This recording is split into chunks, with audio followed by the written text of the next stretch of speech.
एक गांव था जहां पिछले 10 सालों से किसी की शादी नहीं हो रही थी। इस वजह से एक भूत गांव में लड़की की तलाश में भटक रहा था। फिर एक दिन वो अपनी प्यास बुझाने के लिए ललिया को ही प्रेग्नेंट कर देता है और ललिया ना चाहते हुए भी उसकी गुफा में चला जाता है। सब गांव वाले उस गुफा के बाहर अपना डेरा जमा लेते हैं। फिर एक दिन अमावस्या की काली रात आती है। भाई, आज की रात तो बहुत काली रात है। लगता है आज ही उस भूतिया बच्चे का जन्म होने वाला है। होने दो उस बच्चे का जन्म, हम उसे जीने नहीं देंगे। उसे जीने का कोई हक नहीं है। फिर कुछ ही देर में गुफा के अंदर से बच्चे के रोने की आवाज आती है। सभी गांव वाले चौकन्ने हो जाते हैं। अरे भाई, तुमने सुना?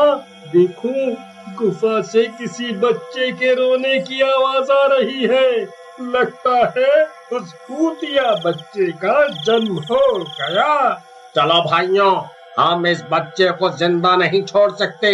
हम अभी इस बच्चे को जलाकर मार डालेंगे। चलो। फिर सब गांव वाले मिलकर गुफा के अंदर घुस जाते हैं। वहाँ उन्हें वह भूतिया बच्चा दिखाई देता है। अरे गाँव वालों, मेरी रक्षा करो। ये भूत का बच्चा तो अपने बाप का भी सगा नहीं हुआ। इसने तो पैदा होते ही अपने बाप की गर्दन धड़ से अलग कर दी। मेरी जान बचाओ, नहीं तो ये मुझे भी मार डालेगा। सभी गांव वाले उस भूतिया बच्चे को देखकर डर जाते हैं। वह बहुत खौफनाक होता है। अरे मर गए रे, इसने तो इस भूत की गर्दन ही धड़ से अलग कर दी। तो हम इसके आगे किस खेत की मूली है? अरे भागो रे, हम इसका बाल भी बांका नहीं कर सकते। अरे भागो रे भागो।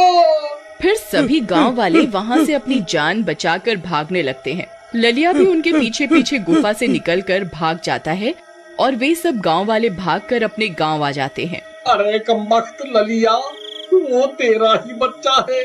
तूने ही उसको जन्म दिया है। तू क्यों भागता फिर रहा है? अब जाओ, अपने बच्चे के साथ क्यों नहीं रहता? मुझे माफ कर दो गाँव वालों, मैं बहुत डर गया था। तुम सब उस दिन मुझे मारना चाहते थे, इसलिए मैं अपनी जान बचाकर भाग गया था।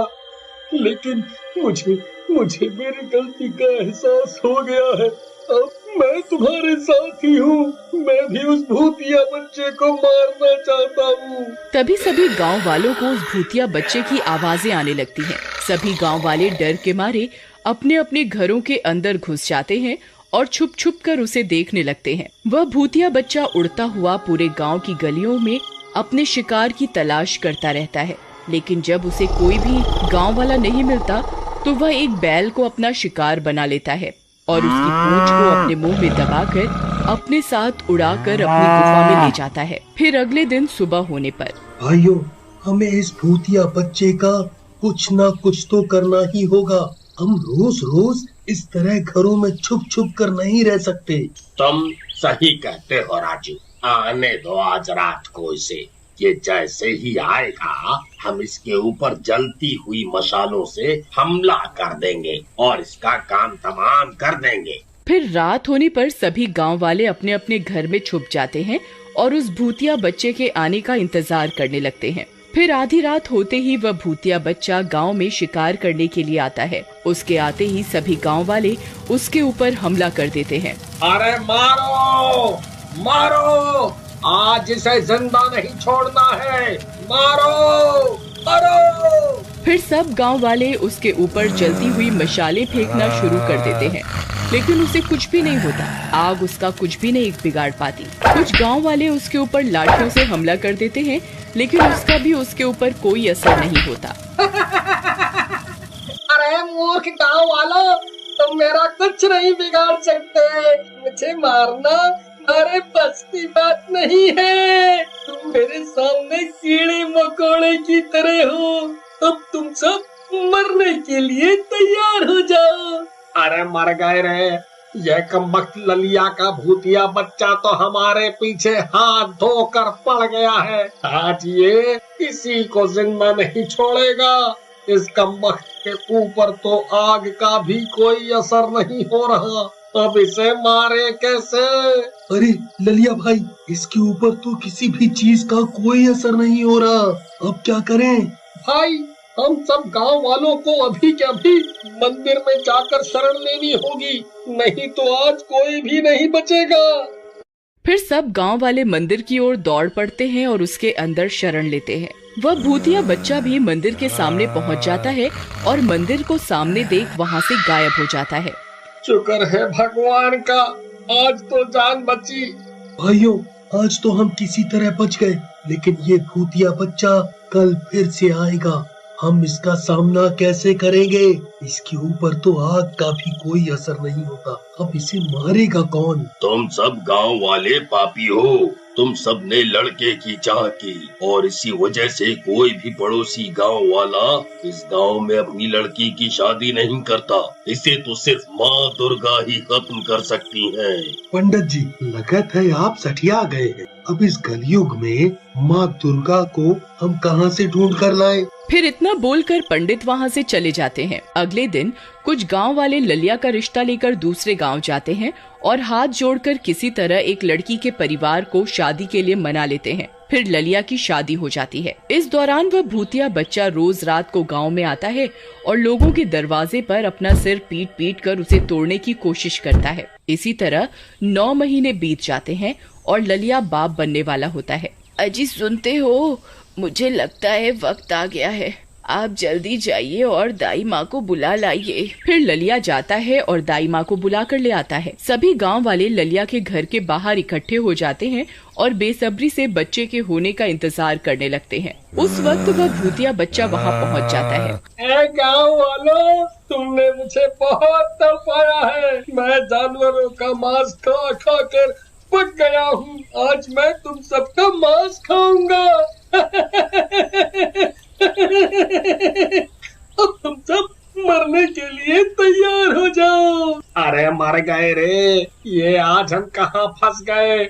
लगता है आज हम सबकी जिंदगी का आखिरी दिन होगा। हे दुर्गा माँ, पंडित जी ने कहा था सिर्फ आप ही हमारी मदद कर सकती हैं। कृपया हमारी मदद कीजिए, कृपया करके हम पापियों को क्षमा कीजिए और हमारे प्राणों की रक्षा कीजिए। तभी ललिया के घर के अंदर से बच्चे के रोने की आवाज आती है। बधाई हो ललिया भाई, तुम तो बाप बन गए। दाई माँ भागती हुई बाहर आती है। बधाई हो, लड़की हुई है। तभी दाई माँ की नजर उस भूतिए बच्चे पर पड़ती है। उसे देखकर उसकी सिट्टी पिट्टी गुल हो जाती है। अरे मर गई रे, ये यहाँ कहाँ से आ गया? अब हम में से कोई नहीं बचेगा। फिर सभी गांव वाले हाथ जोड़कर जमीन पर बैठ जाते हैं। हे दुर्गा माँ, हमारी रक्षा करो। हम पापियों को अपनी गलती का एहसास हो गया है माँ, हमारी रक्षा करो दुर्गा माँ। तुम्हें मुझसे कोई नहीं बचा सकता।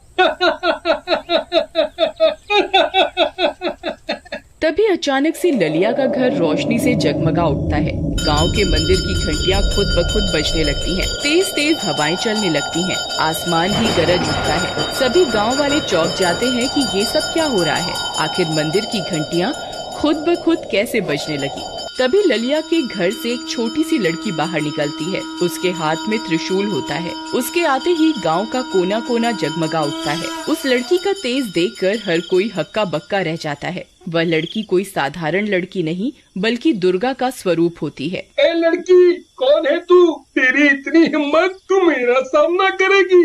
वहीं रुक जा, मुझे अभी मजा चखाता हूँ। अरे ये कौन है? ये तो मुझे देखकर बिल्कुल भी डर नहीं रही। ऐसा कैसे हो सकता है? हे दुर्गा माँ, आपने भक्तों की सुन ली, आप हमारी रक्षा करने आ गई। जयकारा शेरा वाली माई का, बोलो साचे दरबार की जय। उस छोटी सी बच्ची को अपने सामने देखकर उस भूतिया बच्चे की हालत खराब हो जाती है। फिर दुर्गा माँ अपने त्रिशूल से उस पर वार कर देती है और त्रिशूल उस भूत के आर पार हो जाता है और वह भूत जल के भस्म हो जाता है।